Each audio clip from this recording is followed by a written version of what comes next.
Hey guys, today is another retro review, this time from Tim Burton's Ed Wood from 1994, starring Johnny Depp, Sarah Jessica Parker, Bill Murray, Patricia Arquette, Lisa Marie, Martin Landau. I mean, it's really crowded with really great actors. The movie is about the director, Ed Wood, who has been named the world's worst director, which is really a big thing to say, but you kind of understand why they said it because you can actually check some of his movies, not the entire movies, I think, but many scenes of the movies in YouTube if you want to check for Ed Wood and for Plan 9 of Outer Space. I mean, that movie is always shown in Halloween, in October actually, because it's one of the world's worst movies and it's just ridiculous with vampires and aliens and grave robbers. I mean, it's really ridiculous. This movie is about Ed Wood's, not his entire life, but the time he met Bela Lugosi, who was a really well-known Hungarian actor that portrayed the character of Dracula in the classical movies. I mean, we have seen Dracula been made like 1,000 times now by various actors and by various directors. The most well-known remake of Dracula has been made by Martin Scorsese back in the 90s also, not around this movie actually, with Winona Ryder, I think. Yeah, that has been made a lot of times. But in this movie, he met Bela Lugosi, and it shows his relationship with him, but also with the creative process and with the things that happen inside of him, inside of Ed Wood. And he's a very curious character because you sometimes feel he's ahead of his time. The movie really shows very well how the creative process is, and not only the creative process, but the process of basically selling your idea to a studio. I mean, as you see in the movie again, he has to work with this production company that's bankrupt, but that's the worst thing in the world. And he has to make a lot of parties and a lot of meeting a lot of people and begging for a lot of money in order to be able to do his movie. I mean, it's really, really hard for him because no one wants to give him any money to do anything. I mean, it's hard still, but it was harder back then to make a movie because it required a lot of money and people weren't really into giving money for something that they didn't know if it was going to work. I mean, today, if you invest in Disney, for example, of course, you're going to get your money back. I mean, it's not really that difficult to imagine. But back then, it was really a gamble, and especially on new talent. So, and today too. So it has always been in art in general, not only in cinema, really hard for an artist to be able to transcend when no one really pays attention and no one really wants to take a risk on you. And that's really a great thing that this movie shows. It really also shows the great relationship that a director has to have with his actors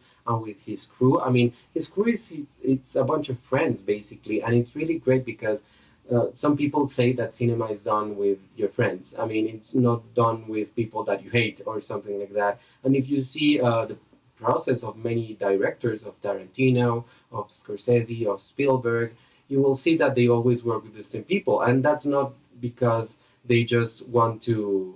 They don't want to any other people to enter the business, but it's because they trust that people to actually do the job and do things like they want it to be done. It's understandable. So you really see that in Ed Wood too, although he was really a nice person, a tormented person, I would say, but because he was conflicted between his personality and his career and everything he had to do to achieve success, because he didn't know if he had it. And one of the first scenes in the movie, actually, he says that. I mean, he's with his girlfriend and he asks her, do you think I have it? Do you think I will be able to succeed in this?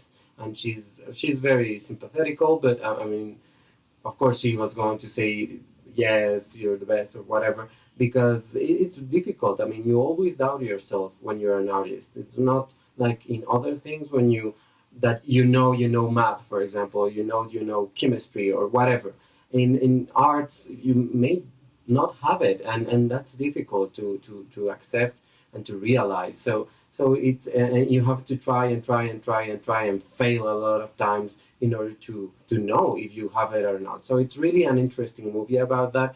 Not only that, I mean, the story is good, but again, the performances are brilliant. The performance by Martin Landau gave him an Academy Award, which is really insane because I think it's the only Tim Burton movie that has won a significant Academy Award. And other movies of Tim Burton's have been nominated, but I think this is the biggest award any of them has gotten. And Martin Landau is just amazing in this movie. It's really deep what he does in this movie. It's really funny too. I mean, the movie is a comedy, but also a drama. It goes all over the place. The only performance that I don't really like is Johnny Depp's. It's too much, and it's the beginning of kind of the beginning. I mean, they have worked before of the collaboration between Tim Burton and Johnny Depp. They should have done like 2, maybe 3 movies, but by now they have done like many more. And I think it has been in detriment of Johnny Depp's talent and his range, to be honest. Because after this, I mean, you see this movie and you know you have seen this performance in other movies, in Willy Wonka, in maybe Pirates of the Caribbean. It's not a Tim Burton movie, but it's a similar kind of role. I mean, all the exaggeration and it's kind of flamboyant and everything. Sometimes he's really great in this movie, and sometimes he's really not good at all. So it's really hit and miss. Sarah Jessica Parker is great. Patricia Arquette is great. Lisa Marie is great, who was Tim Burton's girlfriend.